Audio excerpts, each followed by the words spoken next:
नमस्कार प्रेक्षकांनो, मुरंबा मालिकेमध्ये येणाऱ्या भागामध्ये ही रेवा खूप वेळा तोंडावर पडलेली आहे.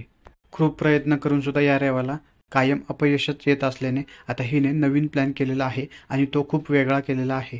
तर प्रेक्षकांनो, झालं असं की रेवाचे सगळे प्लॅन फ्लॉप केल्याने आता येणाऱ्या भागामध्ये रेवा ही रमाला खूप चिडवण्याचं आणि उचकवण्याचं काम करणार आहे आणि तिचा स्वाभिमान खूप दुखावण्याचा प्रयत्न करणार आहे. तर प्रेक्षकांनो, रेवा ही मुद्दाम या रमाला बोलणार आहे की हे सगळं तुला आयतं मिळालं आहे, या सगळ्यांची तुझी लायकी नाही आहे. हे सगळं मिळवण्यासाठी लायकी लागते, सिद्ध करावं लागतं. आणि प्रेक्षकांनो, तुम्हाला तर माहितीच असेल की ही रमा खूप स्वाभिमानी आणि जिद्दी आहे म्हणून. आणि रेवाचं हे सगळं बोलणं ऐकून ती सुद्धा उलट उत्तरे आणि तिला सडेतोड उत्तर देते. पण रेवाला हेच हवं असतं आणि ही रमा तिच्या जाळ्यात अडकू सुद्धा लागली आहे. ती अक्षयसोबत गाडीत जाणार असते, परंतु ती सायकलवर जाण्याचा निर्णय घेते आणि ऑफिसमध्ये आल्यानंतर सुद्धा या रविवारचा बोलण्याचा तिच्यावर परिणाम झालेला असतो.